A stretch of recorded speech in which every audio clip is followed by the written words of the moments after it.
Bienvenue sur Stratpol, nous sommes le jeudi 30 octobre 2025, c'est notre bulletin numéro 262 et nous sommes toujours à Moscou.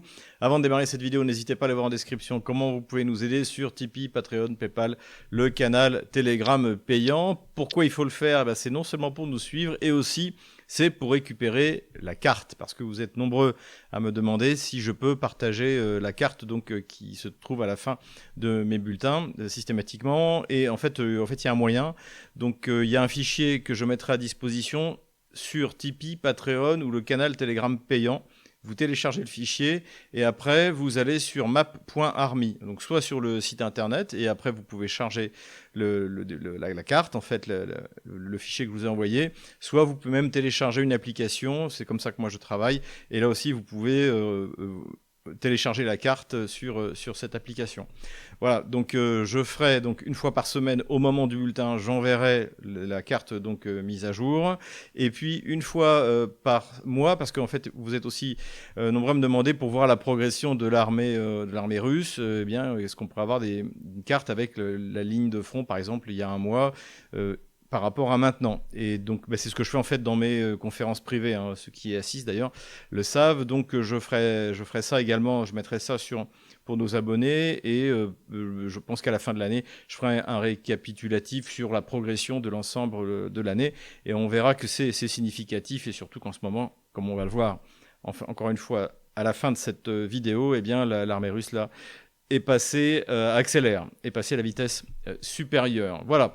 Sinon, évidemment, abonnez-vous à notre partenaire Géopolitique Profonde, donc le magazine, et procurez-vous l'excellent livre de Laurent Onzon sur les néoconservateurs. C'est fondamental pour savoir qui tire les ficelles depuis maintenant plus d'une trentaine d'années, ces idéologues qui ont mis notre monde, à feu et à sang. Ce qui m'a plu cette semaine, c'est l'interview de Nigel Farage sur le Bloomberg. Donc, je crois que l'interview est disponible gratuitement.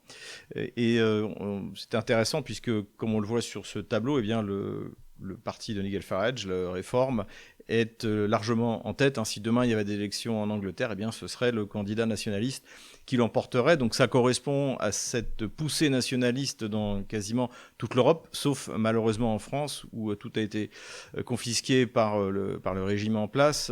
Mais voilà, donc c'était intéressant d'avoir les considérations de Farage, qui reste très prudent sur la Russie, mais dont on sait par différentes déclarations plus anciennes qu'il pense aussi que l'Angleterre ferait mieux de s'occuper de ses problèmes intérieurs plutôt que d'aller semer la mort et la désolation au centre de l'Europe. Voilà, ce que j'ai bien aimé aussi, c'est qu'on lui demande si c'est un homme de foi, donc il répond qu'il est anglican, mais il est effondré par ce qui est devenu l'église anglicane, et que s'il pratiquait régulièrement, finalement, il rejoindrait l'église catholique. Donc voilà, c'est une excellente chose. Très bonne interview. En tout cas, même si vous n'aimez pas Nigel Farage, il faut quand même s'intéresser à lui parce qu'il pourrait devenir, sauf s'il se fait assassiner, c'est ce que me disait un de mes amis anglais, il pourrait devenir une personnalité de premier plan en Angleterre, pourquoi pas un Premier ministre. Ce qui m'a plu également, c'est sur la chaîne YouTube de Front Populaire, c'est l'interview d'Étienne Campon qui a publié un livre sur Emmanuel Macron qui s'appelle Le Président Toxique. Comme l'a dit un de mes amis qui m'a recommandé, il m'a dit en fait c'est encore pire que ce qu'on imaginait. Donc à écouter, voir le côté pervers et tordu du président français, qui a été mis en place par le système, par ses réseaux, par des gens que lui-même a renié, puisqu'il n'a aucune loyauté, aucune fidélité, comme Alain Minc, qui l'a insulté il y a pas très longtemps. Et puis, en revanche, effectivement, comme l'avait dit encore une fois la personne qui me l'a recommandé, dans ce livre, il manque deux choses. C'est la sexualité d'Emmanuel Macron. On aimerait bien savoir à quoi correspondent ces comportements étranges. Et puis, la drogue, notamment ce passage sur le train Varsovie-Kiev. Voilà, là-dessus, on regrette un peu que l'auteur n'ait pas creusé. Mais en tout cas, pour voir à quel point ce personnage est pervers et mauvais et nous déteste, je pense que ce livre est une lecture nécessaire. Mais passons maintenant à l'économie et bien sûr n'oubliez pas de venir investir en Russie. On a des choses très intéressantes à vous proposer, ouverture de compte et puis plus de détails. Pour ça, il faut aller voir en description de cette vidéo. Le 19e paquet de sanctions donc a été pris, on en a un petit peu parlé la dernière fois en ce qui concerne les tankers, donc ça ne changera rien. Les sanctions américaines d'ailleurs sur Lukoil et Rosneft non plus, de ce que j'avais analysé la dernière fois, c'est-à-dire qu'en plus ça inquiète les marchés et donc ça fait augmenter le prix du pétrole, donc la Russie va gagner plus d'argent. Ça a été analysé dans quasiment toute la presse anglo-saxonne, la presse économique en tout cas. On le retrouve dans Bloomberg, on le retrouve cette analyse sur Reuters, on le retrouve à dans différents magazines. Et pour revenir au 19e paquet de sanctions, ce qui a bien fait rire ici en Russie, c'est l'interdiction de l'exportation des toilettes. Voilà. Vous n'avez plus le droit d'importer des toilettes en Russie. Là, on touche le fond, c'est le cas de le dire. Et donc, ça a bien fait rire, évidemment, les Russes, notamment Vladimir Poutine. Ça a moins fait rire les marques italiennes, qui sont les principaux fournisseurs. Hein. Ils estiment la perte à 140 millions d'euros. Mais c'est pas grave, ce sera Giuseppe qui paye. Hein. En France, c'est Nicolas. En Italie, c'est Giuseppe. Ça, c'est une chose. Et autre sanction très intéressante et très symbolique et très révélatrice, c'est l'interdiction aux agences de voyage européennes de proposer des voyages en Russie. Pourquoi ? Eh bien parce qu'il ne faut pas que, comme je l'ai souvent dit, le Parisien sorte de sa poubelle à ciel ouvert pour venir à Moscou et voir cette ville énorme de 13 millions d'habitants parfaitement fonctionner, parfaitement propre, parfaitement sécurisée. Donc ça, je pense que c'est quelque chose d'extrêmement important. La hantise pour la classe dirigeante européenne, c'est que les Russes viennent voir à quoi ressemble l'Europe, notamment l'Europe occidentale, et que les ressortissants européens viennent voir réellement la vie réelle, non seulement à Moscou, mais à Kaliningrad, à Sochi, Adler, etc. Toutes ces villes ultra-modernes, parfaitement bien aménagées. Voilà. Donc ça, c'est très révélateur de l'inquiétude de la classe dirigeante européenne face au monde réel, et ça veut dire qu'en tout cas, une partie de cette classe européenne est parfaitement consciente de l'état réel de l'économie russe, de l'état réel de leur propre économie, et que bien sûr, ce n'est absolument pas comparable. Alors la bonne nouvelle, c'est que nous, on n'est pas concernés puisque notre société n'est pas enregistrée au sein de l'Union européenne. Donc si vous voulez profiter de voyages pour découvrir le Noël en Russie, eh bien, n'hésitez pas à aller voir en description de cette vidéo. Économie toujours, et d'après Roscosmos, donc c'est l'équivalent de l'agence spatiale européenne, eh bien le Starlink russe pourrait commencer à fonctionner d'ici la fin de l'année. Donc les premiers satellites ont été mis en orbite. Hein, c'est un projet, on en avait commencé à en parler, si je me souviens bien, fin 2022. Les Russes se sont rendus compte de l'importance de Starlink. Hein, sans Starlink, l'armée ukrainienne n'aurait pas de transmission, tout simplement, tout serait brouillé par les Russes. Et je l'ai vu sur le front quand j'y étais, les troupes russes utilisent également Starlink. Donc finalement, c'est une solution technologique qui doit devenir souveraine, et les Russes ont lancé leur propre programme et visiblement, ça se passe bien. Donc à suivre, donc restez sur Stratpol, on vous dira quand on pourra se connecter. Technologie toujours, et cette fois on parle de coopération dans le domaine de l'aéronautique civile entre l'Inde et la Russie, comme nous l'avons dit. Donc désormais la Russie produit ses propres avions. Le premier Superjet 100 New, c'est-à-dire 100% russe, a fait donc la première production, le premier appareil de série a été produit et a fait ses tests. Donc petit à petit, la Russie va se doter de ses propres avions. Il y a également le MS-21 dont la production série devrait démarrer dans le deuxième semestre de l'année prochaine, et il va falloir développer les capacités de production parce que, comme nous l'avons dit, effectivement, la demande est énorme, notamment dans le domaine de la motorisation. Les moteurs d'avions civils, c'est quelque chose de très compliqué.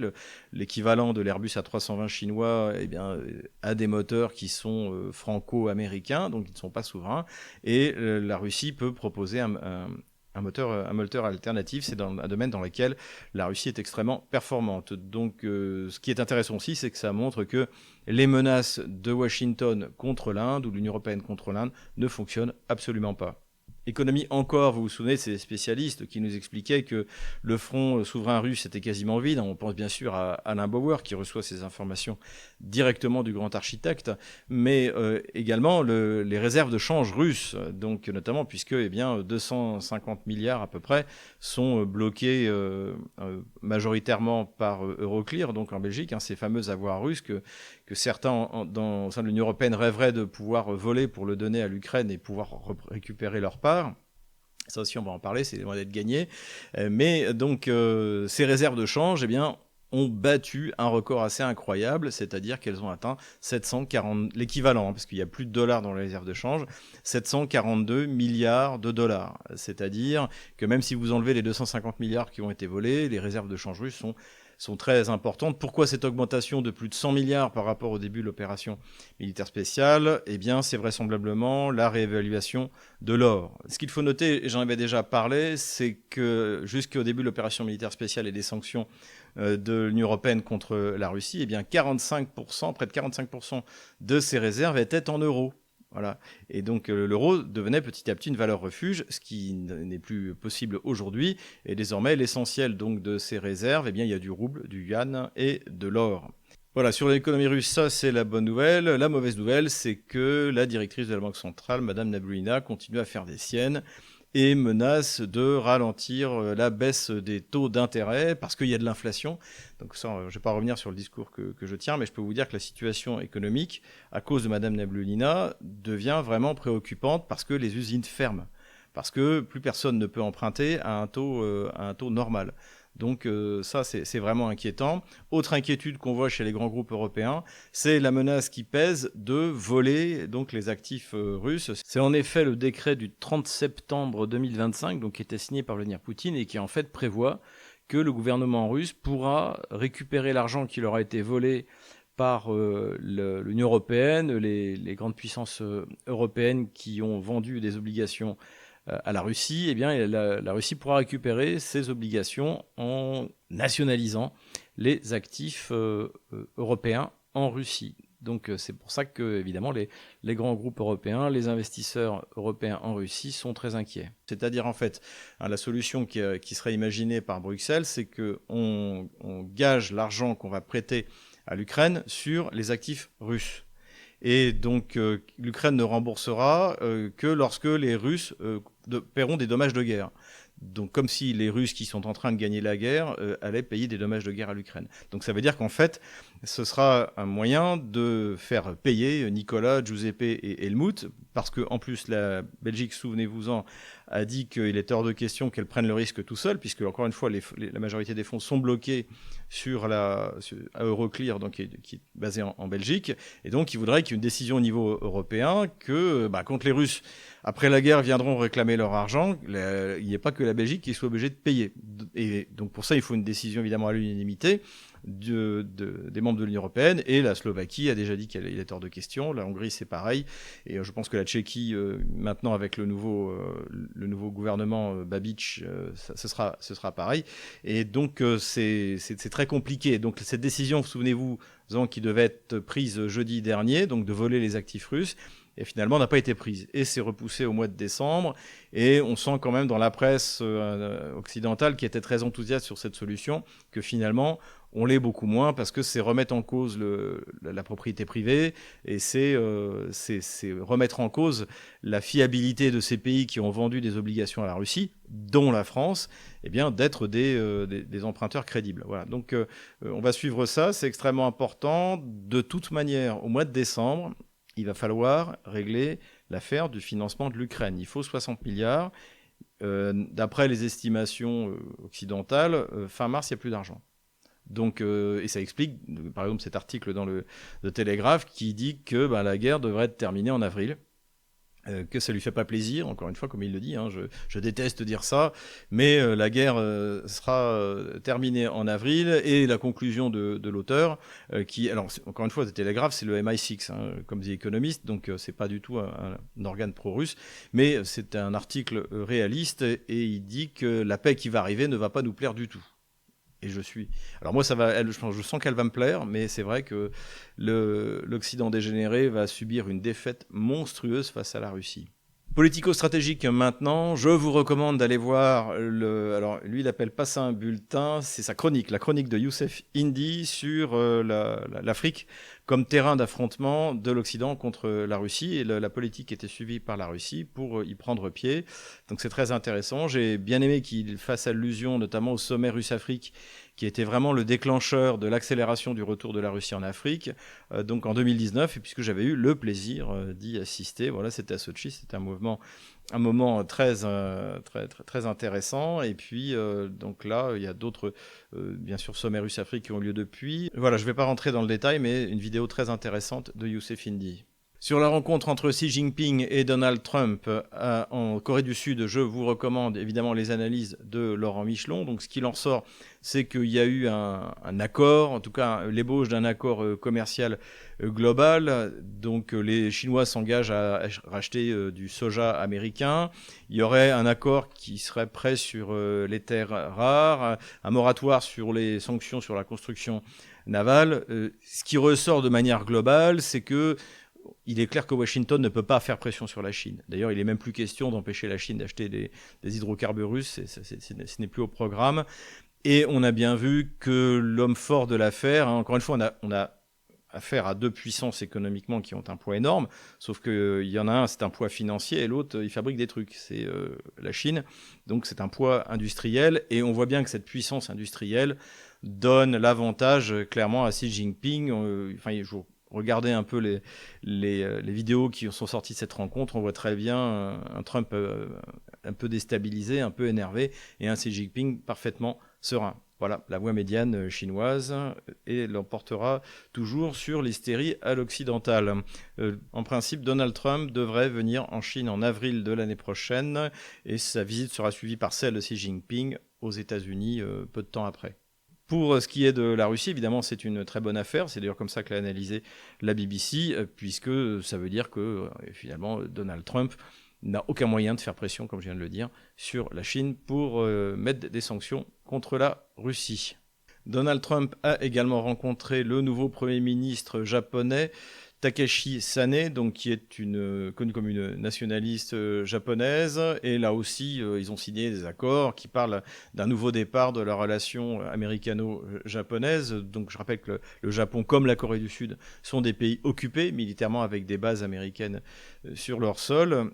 En tout cas, ça s'est bien passé avec Donald Trump, mais le Premier ministre japonais a bien précisé que les questions sur les achats d'énergie à la Russie, je rappelle que Mitsubishi est impliqué dans l'exploitation à Sakhalin 2.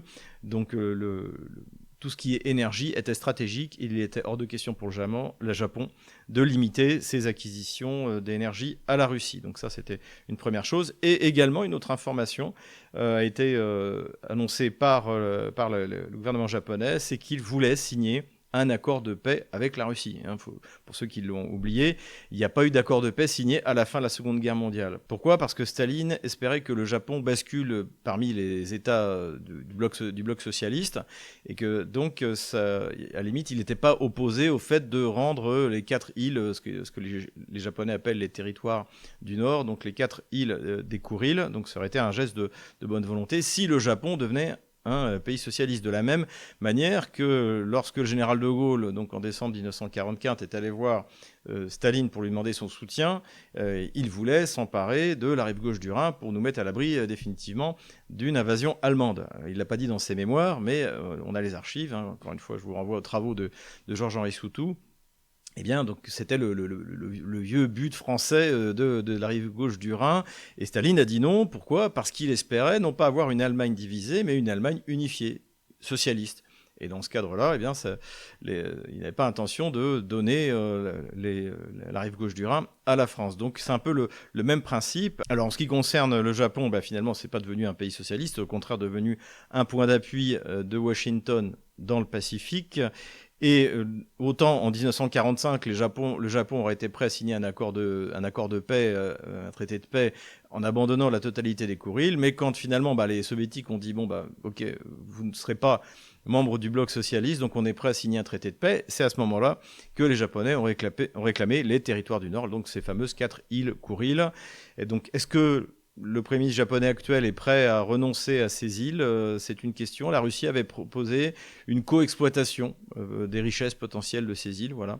En tout cas, c'est plutôt un bon signe. Et encore une fois, ça montre tout de même les limites désormais de l'influence américaine dans pourtant ce qui est considéré comme un État vassal. Preuve aussi que les pressions américaines ne servent plus à grand-chose pour les pays vraiment souverains. Signature d'un accord entre le Venezuela et la Russie. Donc ça, c'était une nouvelle extrêmement importante puisque le Venezuela est menacé d'invasion par Washington. D'après les spécialistes de la région, peu y croient. On croit plutôt à une tentative de coup d'État. D'ailleurs, il y a eu des arrestations qui ont eu lieu au Venezuela qui laissent entendre que les agents de la CIA qui étaient là pour organiser soit l'enlèvement de Maduro en soudoyant le pilote de son avion, soit en organisant des attentats sous faux drapeau, tout montre que finalement la tradition américaine, c'est plutôt la déstabilisation par des coups d'État, par du terrorisme, par des révolutions de couleur. Je dis tradition américaine, mais c'est également tradition anglaise. Donc voilà, encore une fois, les menaces nord-américaines ne fonctionnent plus vraiment. États-Unis hors d'Europe, c'était un slogan des nationalistes lorsque j'étais jeune, ni Trust ni Soviet, le pouvoir aux Français, c'était le bon vieux temps de la guerre froide. Eh bien, on a entendu une nouvelle qui a été publiée sur le site du ministère de la Défense roumain initialement, qui a annoncé le retrait partiel des troupes américaines stationnées en Europe. Alors je dis bien partiel, par exemple, il y a 1500 soldats américains en Roumanie, il y en aura encore 1000. Mais on peut espérer que c'est le début d'un retrait plus large, plus vaste, et pour nous, ce serait vraiment une bonne chose. Pour l'Allemagne, pour l'Italie, qui sont des pays occupés, ce serait également une bonne chose de retrouver leur souveraineté. On n'est pas souverain quand on a des forces militaires étrangères sur son sol. Voilà ce que l'on peut dire.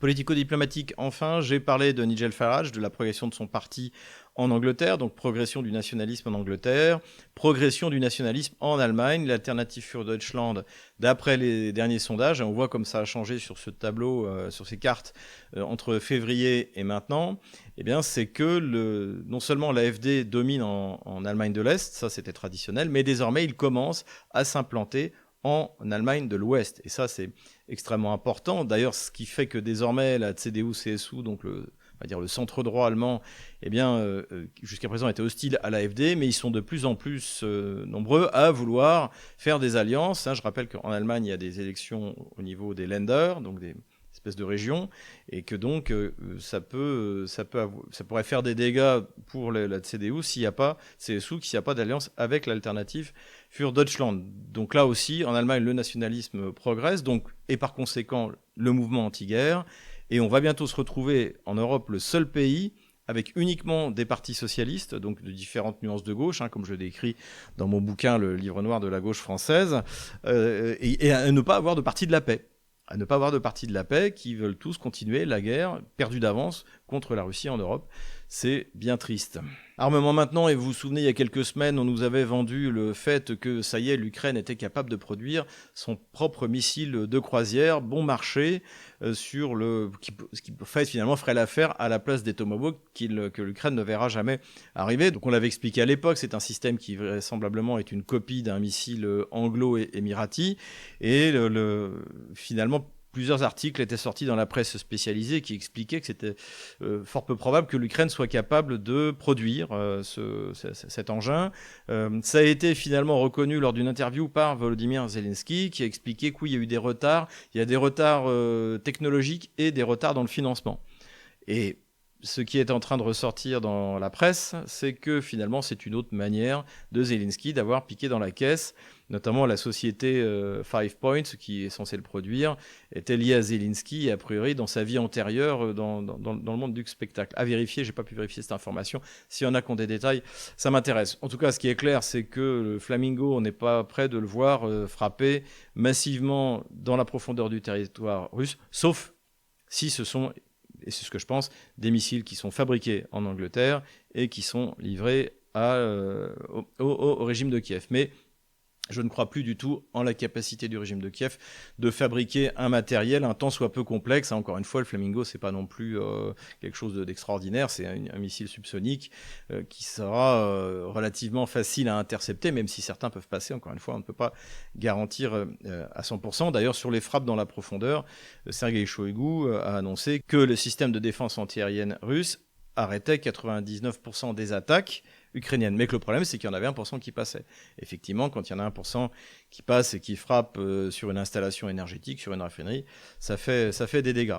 Armement toujours, évidemment, cette semaine, ce qui a défrayé la chronique, ce sont les déclarations de Vladimir Poutine sur les 2 nouveaux vecteurs de la dissuasion nucléaire russe. Donc le premier vecteur, c'est un missile à propulsion nucléaire, donc qui a fait ses premiers tests, le Bourevestnik, et l'autre, c'est un drone à propulsion nucléaire, donc un drone sous-marin qui peut aller très profondément et qui est absolument intouchable et qui pourrait approcher des grandes villes donc des pays de l'OTAN, donc puisque la plupart des pays de l'OTAN ont des côtes très larges avec des capitales qui ne sont pas très loin de la mer. Donc ça, c'était un peu le but.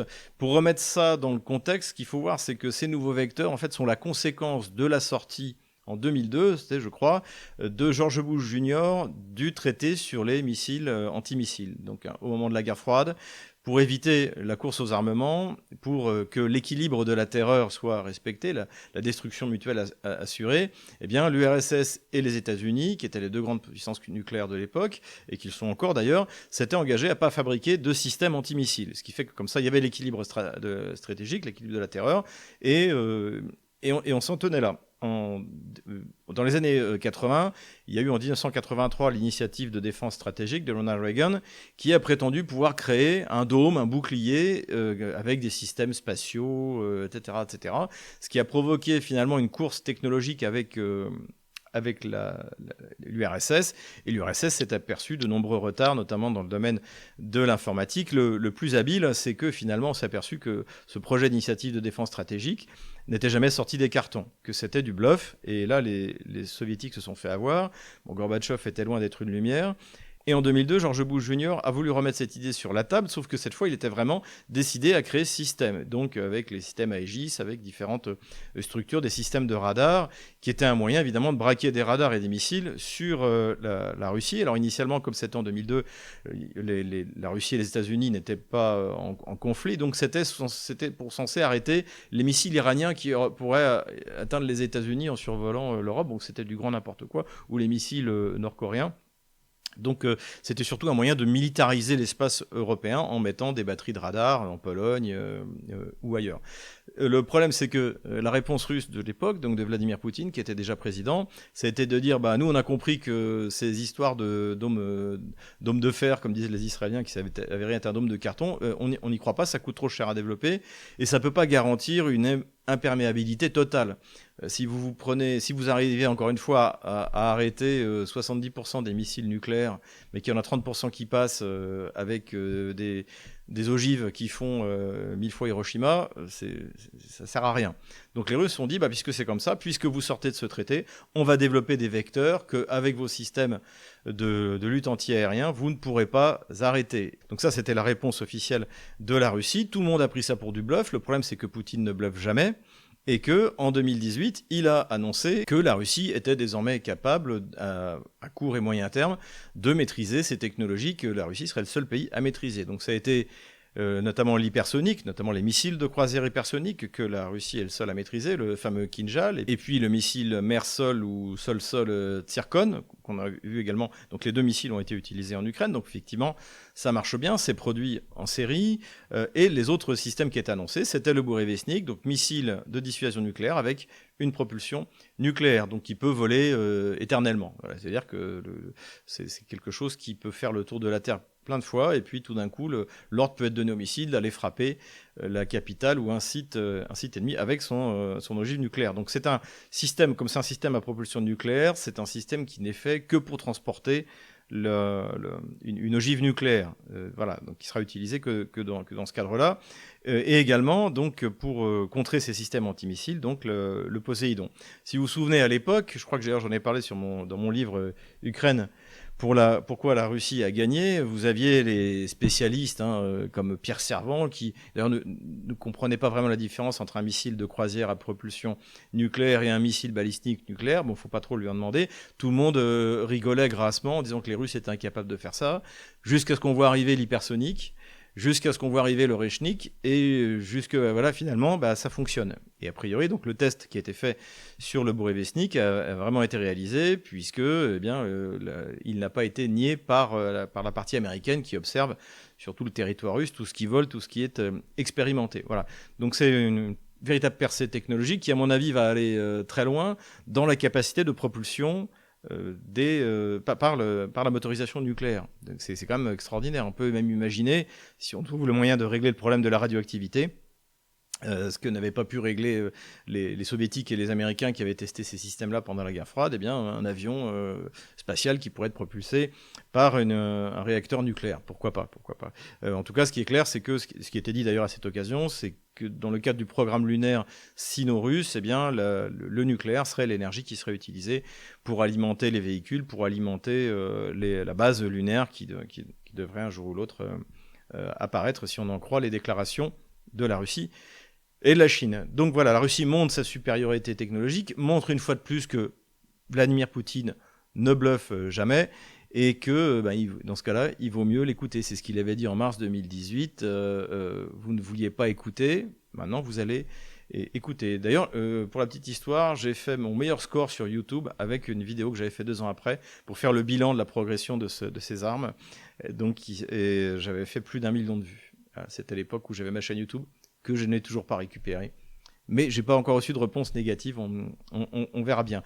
Voilà, pour en finir avec le nucléaire, la Russie a annoncé qu'elle sortait de l'accord nucléaire sur le retraitement du plutonium militaire pour l'utiliser dans le domaine civil. Donc il y avait un accord qui avait été signé entre la Russie et les États-Unis, et comme les États-Unis ne le respectent plus et ne veulent plus le respecter, il n'y a plus d'accord quasiment dans plus aucun domaine, eh bien la Russie s'est retirée de cet accord. Voilà. Bon, il y a des choses qui doivent être négociées dans le domaine nucléaire, on espère au début de l'année prochaine, sur les armes à portée intermédiaire, sur les missiles antimissiles, pourquoi pas de nouveau, et puis sur ces questions-là. Voilà, il faut absolument que la Russie et les États-Unis se reparlent à ce sujet-là, mais on comprend aussi que Washington veuille désormais inclure la Chine dans ces négociations. En fait, il faut des négociations globales.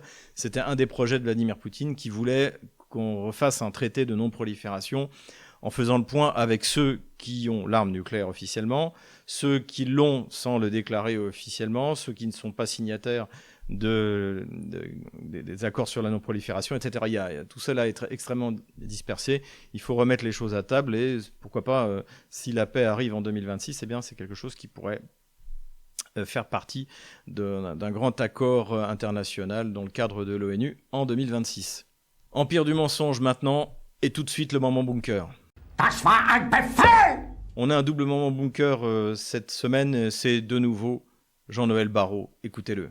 Il se trouve que le mur de Berlin est tombé et que quelques décennies plus tard, Vladimir Poutine a décidé de se lancer dans une course impériale, quasi coloniale, pour reconstituer en quelque sorte l'URSS. Mais nous n'allons pas le laisser faire. Et nous sommes infiniment plus riches et plus forts que la Russie de Vladimir Poutine. Et il le sait.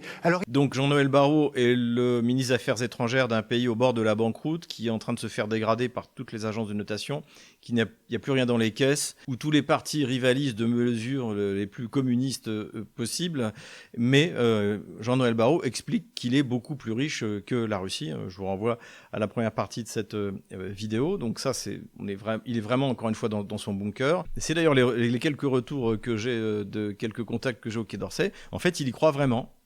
Il est limité, voire stupide, mais il croit vraiment à cette fable-là. Il y a aussi un point qui est vraiment incroyable, c'est de parler de colonialisme pour la Russie.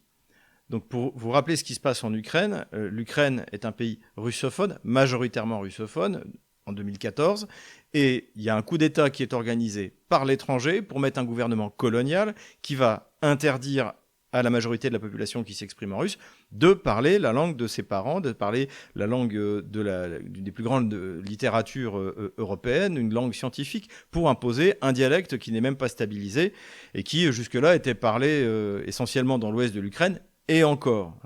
Donc, et en plus imposer une idéologie qui n'a rien à voir avec ce en quoi croit 85% de la population ukrainienne, notamment l'héritage de la Grande Guerre patriotique, etc., etc. Et imposer des héros qui sont ceux de l'ouest de l'Ukraine, Bandera, Chouchkievitch et Melnik, alors qu'ils sont considérés des criminels par la majorité de la population. Et cette majorité de population, systématiquement, Elle a voté pour faire la paix avec la Russie, pour pouvoir, encore une fois, que l'Ukraine reste un pays, on va dire, multiethnique, multiculturel. Elle a voté pour Poroshenko pour cette raison. Elle a voté à 73% au deuxième tour pour Zelensky pour cette raison, qui était le candidat quasiment qualifié de pro-russe, et pour se faire trahir, évidemment, par la classe dirigeante kievienne, totalement sous contrôle de l'OTAN et de l'Union européenne. Donc ça, c'est de la colonisation. Voilà. Et les Russes, au contraire, ont lancé l'opération militaire spéciale pour libérer les peuples colonisés du Donbass, de la Nouvelle-Russie, et j'espère que l'armée russe ira le plus loin possible, en tout cas l'administration russe le plus loin possible, y compris jusqu'à Odessa, où depuis que l'espèce de skinhead dont j'ai parlé la dernière fois a été nommé chef de l'administration militaire, la statue de Pouchkine a été enfermé par des parois en bois pour plus qu'on voit la statue de Pouchkine. Voilà ce que c'est. Alors que Odessa est la ville russe par excellence. De toute manière, ça montre bien que la Russie ne pourra s'arrêter que lorsqu'elle aura récupéré Odessa. Voilà, c'était la première chose que je voulais dire sur Jean-Noël Barrot. Mais on a deuxième moment bunker, et c'est un gamelin, c'est Gamelin Dourakovlev, ça fait longtemps qu'on ne l'avait pas eu celui-là, et alors là il nous épate. Je pense que l'armée russe est plus proche du point de rupture que l'armée ukrainienne, en réalité. Voilà, et ça faisait longtemps en fait qu'on n'avait pas entendu une telle ânerie et aussi absurde. Qu'en 2022, des gens limités intellectuellement avec peu de culture militaire, comme c'est le cas vraisemblablement du général Dourakovlev, aient pu prétendre que la Russie pouvait perdre la guerre, ce qui est complètement incroyable. C'était le cas du Gamelin Goya, exactement. Bon, en 2022-2023, ok, ils pouvaient encore se tromper, et puis il y avait une telle propagande, et puis l'OTAN racontait n'importe quoi, ils connaissaient pas l'armée russe. Bon, mais là, en ce moment où la Russie est en train de tailler en pièces l'armée ukrainienne, où la plupart des gens sérieux n'imaginent même pas que l'Ukraine puisse tenir plus qu'en 2026, ça laisse quand même rêveur. Donc voilà, double moment bunker, Gamelin Dourakovlev et Jean-Noël Barrot, une fois de plus, qui est au top. Derrière ces mensonges, il y a aussi, encore une fois, l'idée, la seule stratégie finalement de l'Union européenne et de l'OTAN, c'est que l'Ukraine doit tenir encore 2 ou 3 ans en espérant qu'il se passe un miracle, que l'économie russe s'écroule, que je sais pas trop quoi, on invente une arme magique, un missile, un V2, un V3, un Tomahawk. Et ce thème de tenir 2-3 ans a été une fois de plus prononcé par Donald Tusk, donc le Premier ministre polonais. Il avait été pris par son ministre des Affaires étrangères, il a été dit également par le Cornu. Et donc c'est devenu leur obsession, essayer de tenir en attendant un miracle, en espérant que ce soit un démocrate qui soit élu à la tête des États-Unis dans 3 ans. Sauf que si c'est J.D. Vance, le résultat va exactement le contraire. D'ailleurs, J.D. Vance vient de déclarer qu'il y a 6 mois, il pensait pas que la guerre entre l'Ukraine et la Russie puisse s'arrêter rapidement. Et là, maintenant, il pense que si. Et la seule manière que ça s'arrête rapidement, évidemment, c'est la défaite de l'armée otano-kievienne sur le champ de bataille et le résultat des frappes dans la profondeur russe qui sont en train de ramener l'Ukraine à l'âge de pierre, ou plutôt à l'époque pré-communiste, puisque c'est les communistes qui ont construit quasiment toutes les infrastructures énergétiques en Ukraine. Donc voilà où on en est au niveau du mensonge. Face à ce déferlement de mensonges, il y a quand même des moments de vérité. Donc j'ai évoqué The Telegraph, donc avec cet auteur Roger Boyce qui explique que de toute manière ça va être terminé en avril parce qu'il n'y a plus d'argent, il n'y a plus de soldats, il n'y a plus rien, et que la victoire ne lui plaira pas à lui, qui est pro-Ukraine. C'est également ce que pense Dmitriev, qui est l'envoyé spécial de Vladimir Poutine aux États-Unis, qui a dit qu'il pensait que ce serait terminé d'ici 1 an, la guerre en Ukraine. Et on voit de plus en plus de moments de vérité dans le Sun, donc qui est un tabloïd anglais, qui est très populaire en Angleterre et qui n'est pas du tout pro-russe, témoigne du fait qu'ils étaient donc sur le terrain en Ukraine et que leur interprète a été kidnappé par le TTSK, c'est-à-dire les sergents recruteurs de Zelensky qui kidnappent les gens ouvertement en pleine ville. Donc que ça sorte dans The Sun, c'est quand même assez révélateur. Considération générale militaire maintenant, et j'en ai retenu 2 cette semaine. La première, c'est que selon The Telegraph, toujours ce journal anglais, d'après les chiffres officiels ukrainiens, 100 000 jeunes Ukrainiens ont pu s'enfuir en 2 mois grâce, vous vous souvenez, normalement jusqu'à 25 ans, les jeunes n'avaient pas le droit de partir, et puis ils ont fait une exception en autorisant jusqu'à 22 ans à ceux qui voulaient de pouvoir partir à l'étranger. Et résultat, ça a été le sauve-qui-peut général, et plus de 100 000 jeunes sont partis. Ça montre bien que l'Ukraine, de facto, n'existe pas. Quand une jeunesse ne veut pas se battre pour défendre son pays, ça veut dire qu'encore une fois, le pays n'existe pas. Je rappelle, ils ont offert un pont d'or à la jeunesse, donc pour les 18-25 ans, pour qu'ils s'engagent. Il y a eu quelques centaines qui se sont engagés, et ça n'a absolument pas fonctionné. Donc ça révèle le véritable problème, et c'est aussi pour ça que l'armée otano-kievienne n'a pas d'infanterie. Il n'y a pas de jeunes. L'infanterie, c'est un sport de jeunes. Il faut avoir des genoux en bon état, un dos en bon état, parce qu'il faut courir, grimper avec 45 kilos sur le dos, plus l'arme et les munitions. Donc voilà, c'est la réalité. Et petit à petit, l'Occident dégénéré percute le monde réel. Et c'est le cas avec ce problème de recrutement qui devient dramatique pour l'armée otano-kievienne. Pour pallier ces problèmes de recrutement, il y a ces fameux TTSK, donc ces sergents recruteurs qui vont kidnapper les gens dans la rue, qui les tabassent, qui quelquefois les tuent, les blessent, gravement. Et il y a des histoires partout sur les réseaux sociaux ukrainiens. Et là, pour la première fois, il y a eu une défense organisée contre une camionnette de ces kidnappeurs à Odessa. Les Odessites se sont mis d'accord et ont attaqué la camionnette, l'ont renversée et ont gazé les kidnappeurs. C'est ambiance gilet jaune, quoi. Et donc ça, c'est un très bon signe. Alors que, encore une fois, maintenant, le chef de l'administration militaire à Odessa est un skinhead. Donc ça, c'est quelque chose qui est, à mon avis, si c'est le début d'un mouvement plus général, eh bien, on va se dire, enfin, ça y est, au moins une partie des Ukrainiens se soulève contre cette dictature infernale otano-kievienne. Et nous revoilà sur la carte des opérations militaires, donc la carte que je ferai passer à mes abonnés. Donc, tout d'abord, les frappes dans la profondeur. Il y en a eu toujours du côté russe, mais cette semaine, j'ai rien noté de vraiment particulier. En revanche, du côté ukrainien, c'est une attaque permanente des missiles russes de tout type, des missiles de croisière, des missiles hypersoniques, des drones. Il y en a partout. Ça a beaucoup frappé dans l'ouest de l'Ukraine. Ça a frappé sur Kiev, où il y a eu une succession de blackouts. Frappe sur Poltava également. Et puis là, je l'ai marqué en jaune, bombes planantes. Désormais, la Russie dispose de bombes planantes qui peuvent aller très loin. Donc là, visiblement, celle-là a dû être tirée à peu près à 150 km. Donc ça aussi, c'est important de le savoir. Les bombes planantes sont un accélérateur significatif de la victoire russe. Et on va maintenant sur la ligne de front. Donc sur Kherson, pour l'instant, rien. Comme je le pensais, vraisemblablement, les opérations russes ici sont plutôt faites pour attirer les réserves otano-kieviennes.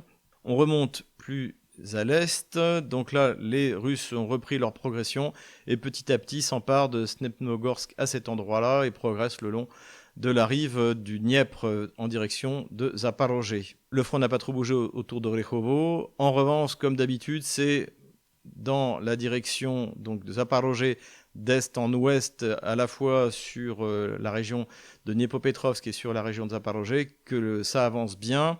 Là, on voit les Russes ont amélioré leur position et ont quasiment complètement traversé l'ultime ligne de défense otano-kievienne. Ils se sont emparés de Pavlovka, ils se sont emparés de Privelny ici, ils se sont emparés de Krasnogorsk ici, ils se sont emparés de Yegorovka, de Kugrushno ici, de Vishnoe ici, et ils sont à la limite de ces deux localités-là, Novo-Alexandrovka et Gaï ici. Voilà, donc là, rien ne semble pouvoir arrêter la progression russe.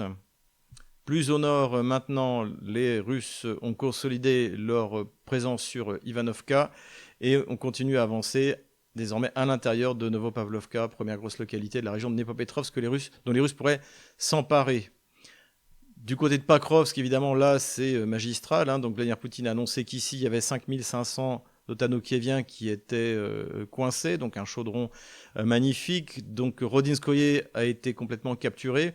Vous êtes quelques-uns à me demander cette pointe ici que j'ai mise, pourquoi je l'ai mise? Parce que sur la plupart des cartographes, elle n'y est pas. En fait, je rappelle que ma source fondamentale, moi, c'est Yuri Podolaka. Et Yuri Podolaka affirme qu'il y a une présence, alors c'est pas forcément des grosses unités, mais des présences d'unités de reconnaissance jusqu'au nord de Grishno. à cet endroit-là. Donc c'est pour ça que j'ai mis cette pointe avancée. Concernant cette localité-là, c'est celle qui a été soi-disant choisie pour être une nouvelle zone de défense. Et c'est notamment là que les unités liées à Azov, donc qui comme d'habitude sont partis en courant dès que ça commençait à chauffer, comme Azovstal, comme à Avdiivka, comme dans toutes ces contre-offensives qu'on nous a vendues et qui finalement n'ont abouti à rien, donc ils se sont enfuis dans la grande tradition d'Azov. Mais a priori, ça n'a pas suffi puisque, et ça encore une fois c'est les sources ukrainiennes, l'armée russe est déjà en train de rentrer dans Grishny, ici à cet endroit-là. Donc elle a décidé de continuer son mouvement pour empêcher précisément les Otanokieviens de consolider une nouvelle position de défense. Et puis à l'intérieur, on le voit, les Russes avancent sur toute la zone de front. De toute manière, là, désormais, on a un chaudron. Donc, soit les soldats otanokieviens vont se rendre, soit ils seront détruits. Et d'ailleurs, Vladimir Poutine a proposé de laisser rentrer la presse pour qu'elle puisse assister à la reddition de ces milliers de soldats otanokieviens, comme elle avait pu assister à la reddition à Mariupol.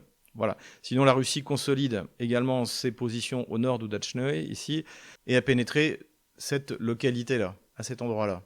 Plus au nord, on se souvient de la contre-offensive magique, encore une fois menée par des Azovtsés, donc qui a complètement raté. La ligne de front n'est pas claire du tout. Je ne sais pas du tout, je ne peux pas vous dire qui a pris quoi. Donc pour l'instant, j'ai touché à rien. Ce qui est clair, c'est que Kiev n'a pas laissé tomber. Il continue à envoyer des renforts qui essaient toujours au moins d'empêcher les Russes de s'emparer de Charkovo à cet endroit-là. Donc il faudra attendre, je pense, la semaine prochaine pour peut-être y voir un peu plus clair. Du côté de Konstantinovka, les combats continuent à l'est de la localité puisque les Russes y ont pénétré, mais c'était déjà le cas la semaine dernière. Du côté de Seversk, là aussi un bastion qui pourrait tomber prochainement. Les Russes se sont emparés de Dronovka et ça c'est extrêmement important parce que désormais ils contrôlent les hauteurs et donc ils contrôlent l'ultime axe d'approvisionnement de Seversk, tandis que les troupes russes au sud de la ville ont pénétré à l'intérieur de la localité de Zvanovka, à cet endroit-là. Donc le sort de Seversk semble désormais scellé. Combien de temps ça va prendre, c'est encore un peu trop tôt pour le dire. Et là, on est content de l'apprendre, mais a priori, les Russes ont complètement nettoyé la localité de Yampol. Donc ça, c'est un des bastions. Les Ukrainiens s'en étaient réemparés en 2022. Donc là, on est content de voir ça. Ils sont arrivés à la frontière nord de Dobrovo, à cet endroit-là. Et puis, ils ont pénétré à l'intérieur de Krasny Liman beaucoup plus rapidement que je ne l'imaginais. Donc ça aussi, c'est une excellente nouvelle. Ils continuent à pousser vers la rivière Donetsk, ici également vers l'ouest. Donc là, les choses vont bien à un bon rythme également. Là où les Russes vont très fort également, il y a donc le deuxième gros chaudron après Pakrovsk, c'est Kupiansk. Les Russes ont avancé de partout. L'avancée la plus importante qui date d'aujourd'hui, donc jeudi 30 octobre, c'est la prise de Sadovoe, ici, à cet endroit-là, qui condamne en fait les troupes otanokieviennes qui n'auront pas eu le temps d'évacuer la rivière est de la rivière Oskol, et bien qui les condamne à un encerclement, puisque désormais, toutes les voies de passage sont contrôlées, au moins par les drones, par les troupes russes. Et d'ailleurs, le général Drapaté, qui dirige les opérations à cet endroit-là, d'après les informations qu'on a donné l'ordre d'évacuer cette zone. On va voir s'il a donné cet ordre à temps. En tout cas, ce qui est clair, que ça va être très compliqué pour traverser, surtout qu'à cette époque, il commence à faire froid. Sinon, comme on le voit, les Russes ont avancé dans la localité de Grushkovka, à cet endroit-là. Plus au nord, ils se sont emparés de la localité de Kurilovka et ont pénétré dans la localité de Kupiansk-Vulovvoe, ici. Ça s'est passé tellement vite qu'effectivement, on peut imaginer que les soldats otanokieviens se sont enfuis. Et les Russes ont pénétré au nord de Petropavlovka, à cet endroit-là. Mais c'est pas fini. Les Russes ont consolidé également leur position plus au nord en s'emparant de Bologovka, à cet endroit-là. Ils continuent leur poussée à partir de Kupiansk et se sont emparés, ça reste à confirmer, de la localité de Silnokovo, donc au sud de Kupiansk, c'est-à-dire que la bataille de Kupiansk est quasiment terminée. Pour ralentir la progression russe, les Otanokieviens ont fait sauter un barrage en espérant inonder une partie de la zone. Ce qui s'est passé réellement, il y a une partie des tranchées russes qui ont été inondées, mais ça n'a absolument pas ralenti l'avancée de l'armée russe. Donc c'est raté. Comme on le voit, excellente semaine du point de vue militaire pour l'armée russe. J'enlève la ligne de front de la semaine dernière. Voilà où nous en sommes le jeudi 30 octobre 2025. Voilà, c'est tout pour aujourd'hui. J'espère que cette vidéo vous a plu. N'hésitez pas encore une fois, vous inscrire sur tous nos réseaux sociaux. Emmanuel Macron menace de mettre la censure contre ces fameux réseaux. L'Union européenne est terrorisée par la liberté d'expression. Donc allez-y sur Telegram. J'aimerais bien qu'on repasse au-dessus des 73 000. Faites-moi atteindre les 110 000 sur Twitter. Faites suivre tous nos contenus et puis pour nous permettre de progresser. Voilà. Faites un don. Apprenez également le russe. Venez nous voir en Russie. Nous avons des partenaires pour ça. En tout cas, comme vous l'avez vu, les nouvelles diplomatiques sont bonnes. Les nouvelles sur le front sont excellentes, très bonnes. Ça fait longtemps qu'on n'a pas eu une telle accélération. Donc voilà, courage, tenez bon. On les aura.